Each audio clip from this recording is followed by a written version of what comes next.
So what's up guys, so we're gonna watch a video of I meet a guy on Instagram who squeezed me to death. So let's go watch it.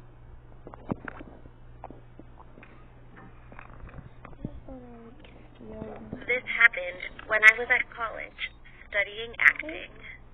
I exercised regularly, doing yoga, tennis, and most of all, running. My favorite places to run were on the beach and in the woods, as I loved nature and being alone. All my friends had boyfriends, and I was single at the time, so I felt a little lonely. One day, after I logged onto Instagram and saw that someone had sent me a message, I checked out his profile. His name was Mason. According to his bio, he was a football player at a college near mine. His photos consisted of him playing football, hanging with his friends, and he had a muscular build, but also a little bit chubby. Eventually, I decided to accept his request, but I just ignored lots of DMs from him and went about my day. Later at lunch, my friends pushed me to start a conversation with Mason, and I did. And turns out we got along with each other well. We talked about fitness, movies, books, and college, a lot of common things. I told him about running in the woods and on the beach, and he told me I was cute and had a good body.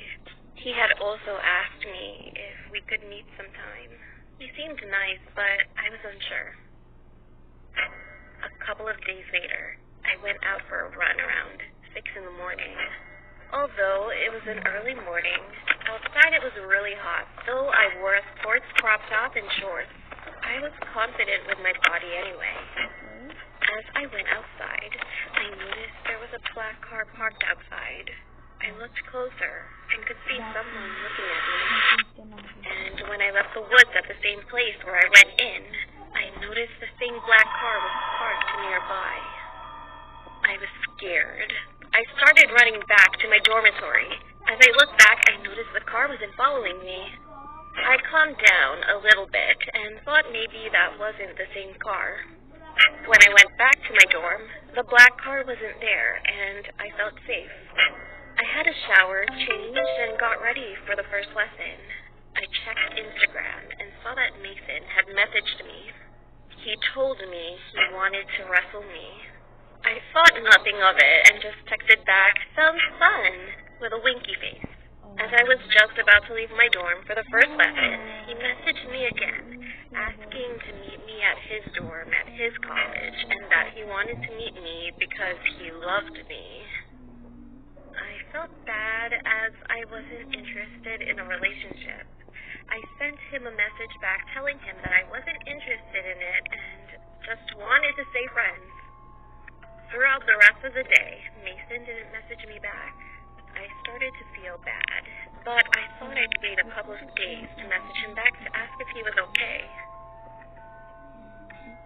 The next morning, I went for my daily run. I put on my crop top and shorts and went outside. The black car wasn't around at my dorm, and neither was it outside the woods, so I felt safe. I ran through the woods. It was hot, and I had already run quite a bit. I ran along this trail, and no one was around me.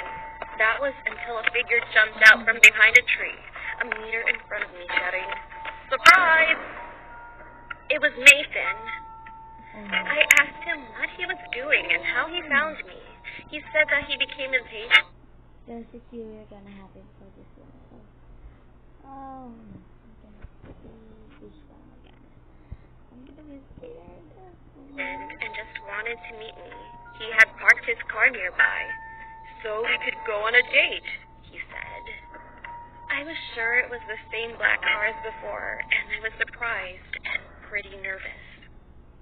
I told him it was a little weird to just surprise me like this, but he ignored me and walked up close to me. He told me I was so pretty, and he touched my cheek. I felt uncomfortable and told him, "Sorry, Mason. You're a nice guy, but I'm not interested in a relationship." I tried to push him away, telling him to leave me alone, and that's when he wrapped his arms around my waist and started squeezing me. He was very strong, and it was so tight, it hurt a lot. I told him to get off of me and tried to push him off again, but he was so much stronger than me. He squeezed much tighter. I was in pain and couldn't breathe. I couldn't even shout for help. Mason started trying to kiss and even lick me as he was crushing me. I kept on struggling. Eventually, I felt myself passing out as I was dizzy and started to black out. In desperation, I bit down on Mason's nose and scratched at his eyes.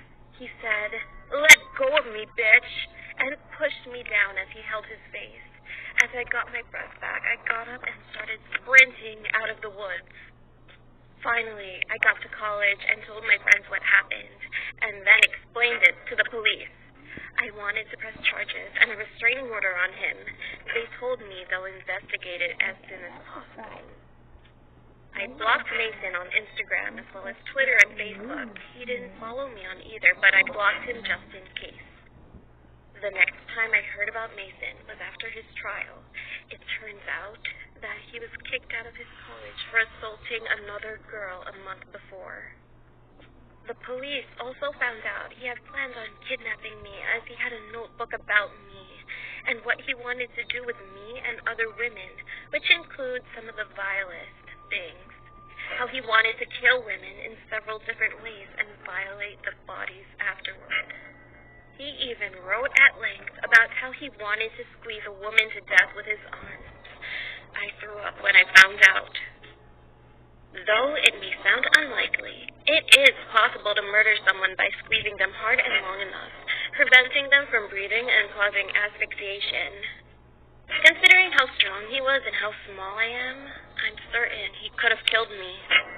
As far as I know, he's still in prison or in a mental institution. Good riddance. After what happened, I started training in martial arts and started lifting weights. I've never spoken to people I don't know on social media, and I never went into the woods alone again. Sometimes I still think about what happened to me and how it could have ended differently. I do not doubt that Mason could have squeezed me to death.